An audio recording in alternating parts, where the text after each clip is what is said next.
Hey guys, Ivan here, and in today's video we got a couple of really interesting bodybuilding updates. Before we begin, actually, I gotta show you something, guys. Silo 9, a intra-workout shake by the Hostile Supplements. You can find it on the Hostile website. The link is down below in the description of this video. But guys, if you are training hard, if you are doing bodybuilding the way I am, for example, I am eating like 400 plus grams of protein a day, and I'm eating like 5,000 calories, and I'm thinking maybe I don't need an intra-workout shake, but I feel like it actually helps. Some essential amino acids and some electrolytes can really make a difference, and actually this balance, this potency of this intra-workout shake, the amount of amino acids and how much of each one of them there is in this shake, it's really good, it's really awesome, and it tastes amazing. If you like to drink something sweet and also like promote some extra recovery and muscle growth, it really does help. This one, for example, doesn't have any carbs, but I would suggest you to add some, for example, Vaximase or Vitargo in it, like 20 grams. Even if you're eating a lot of calories and a lot of protein,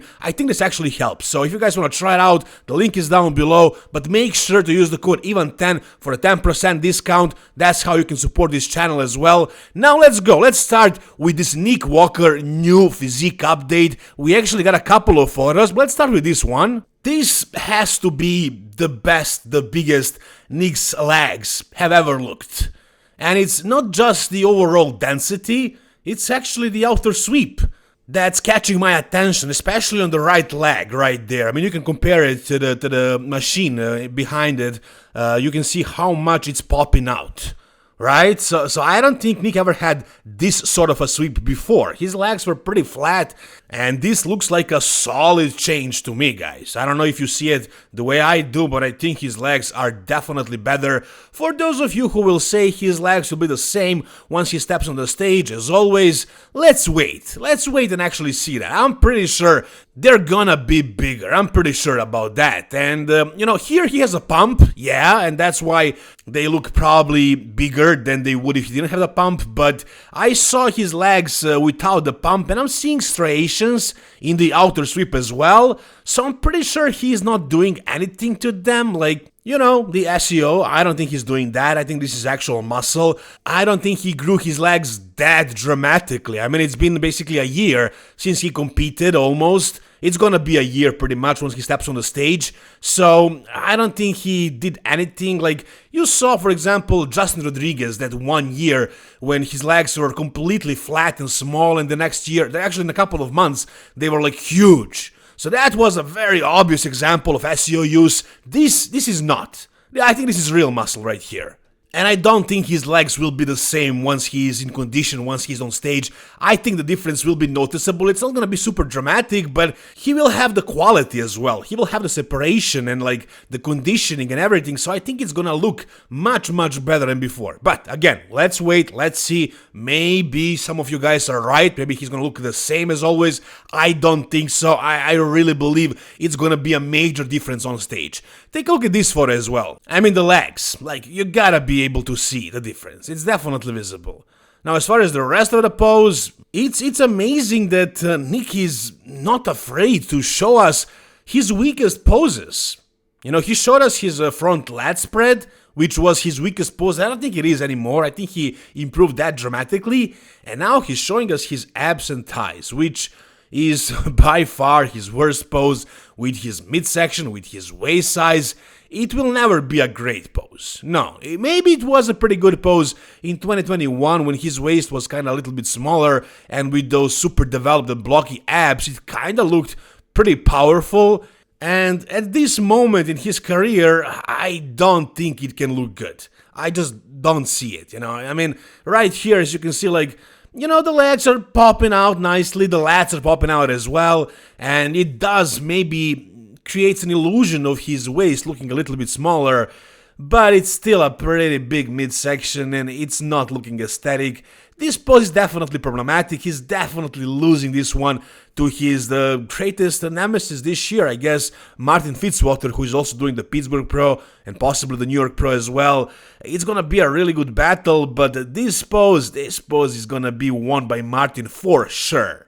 Although the improvements from the last year's New York Pro are noticeable, especially in the legs, and I would say maybe even the lats, and like the X frame is starting to look a little bit better, but I will never say that this pose looks good. I mean, I don't think so. Maybe once he gets really shredded and like maybe when his abs start to look that crazy impressive as they can, maybe at that point I can find a way to appreciate this pose of Nick's, but I don't think so. I think this pose is always going to be horrible for Nick Walker.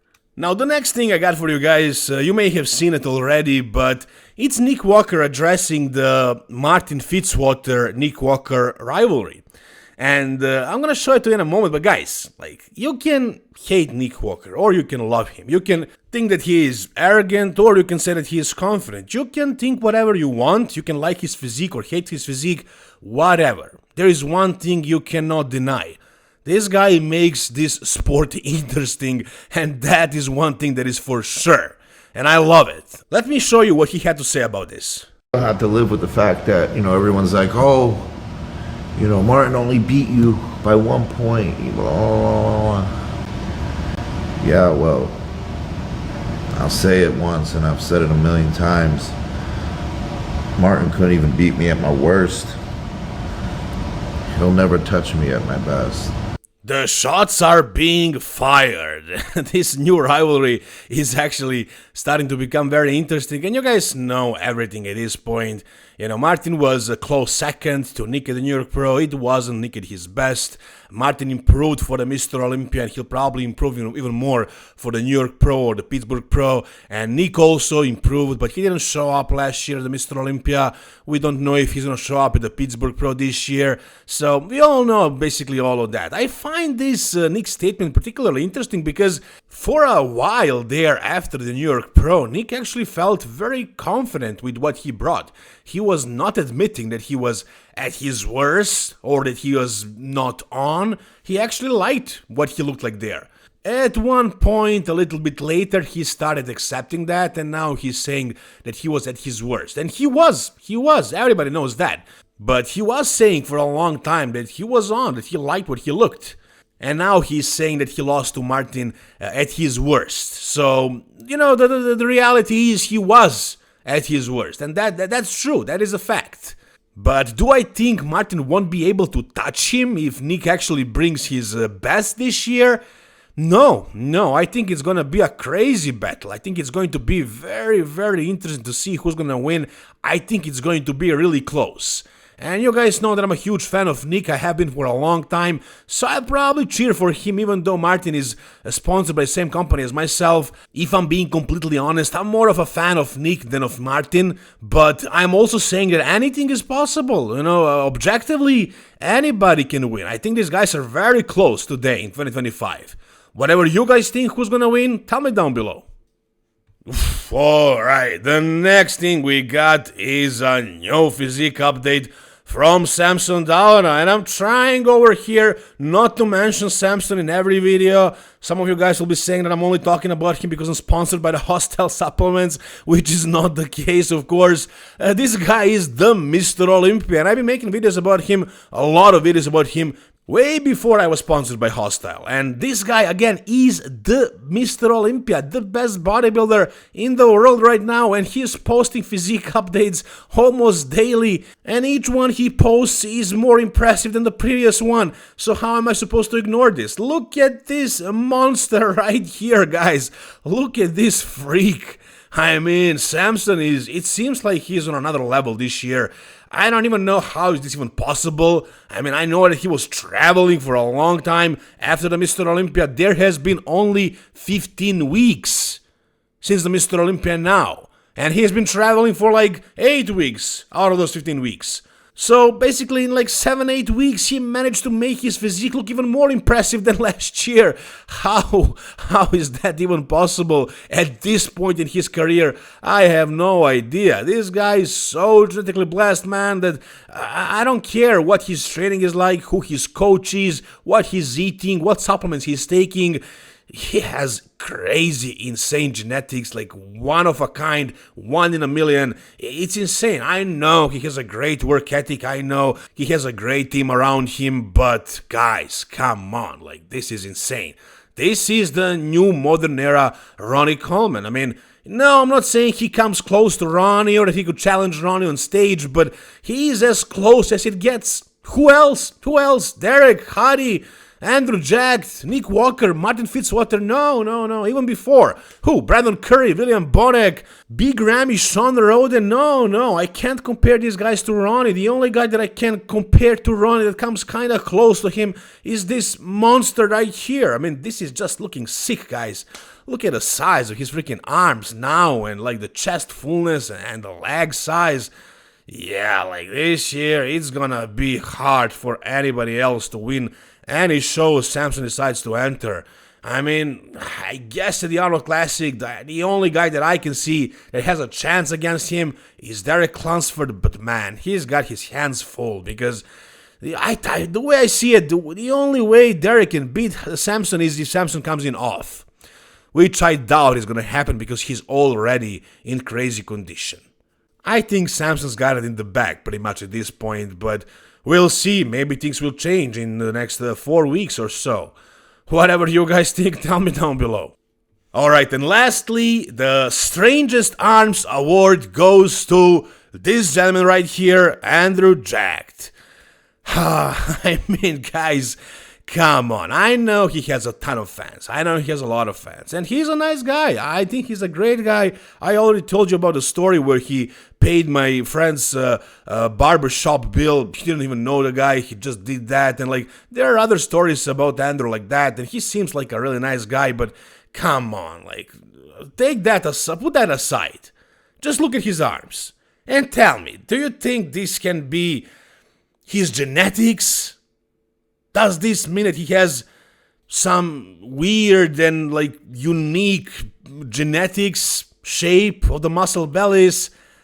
Or is the explanation the only obvious thing? You know what I'm gonna say? It really looks like something suspicious is going on here. I mean, he's starting to lose separation in the tricep as well at this point.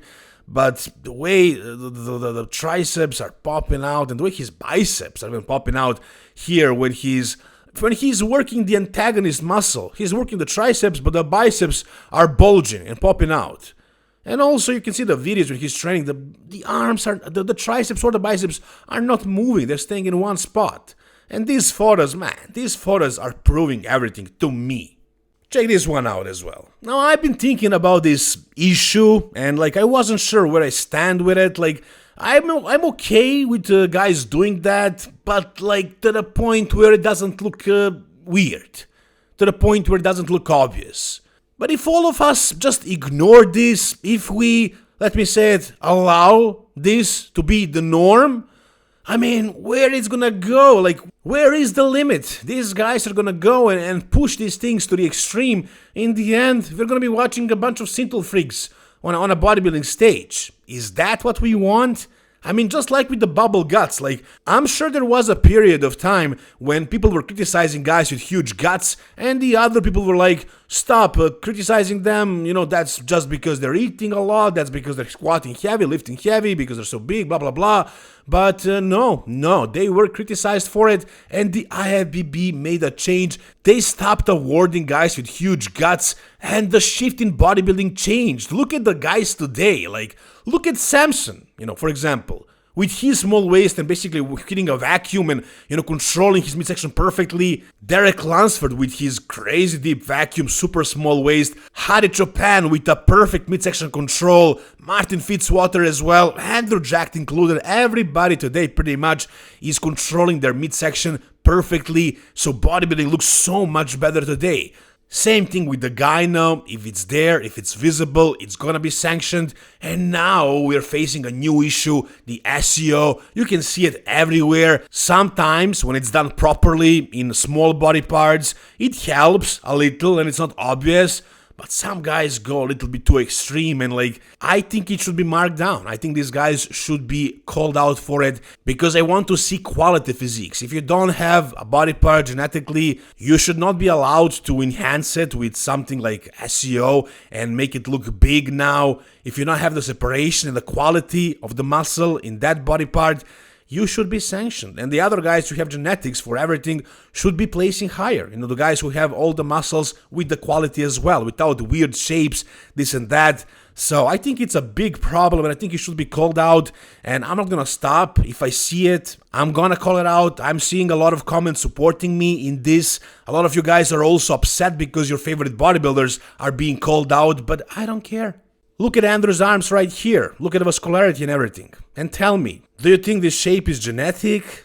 I don't think so. I really don't think so. But whatever you guys think, feel free to tell me down below in the comment section. If you guys enjoyed this video, give it a thumbs up, subscribe to the channel. If you guys want to support me, the link is down below. Just make sure to use the code EVEN10 for a 10% discount. And also, if you happen to be looking for a coach, DM me on Instagram. We can talk about that as well.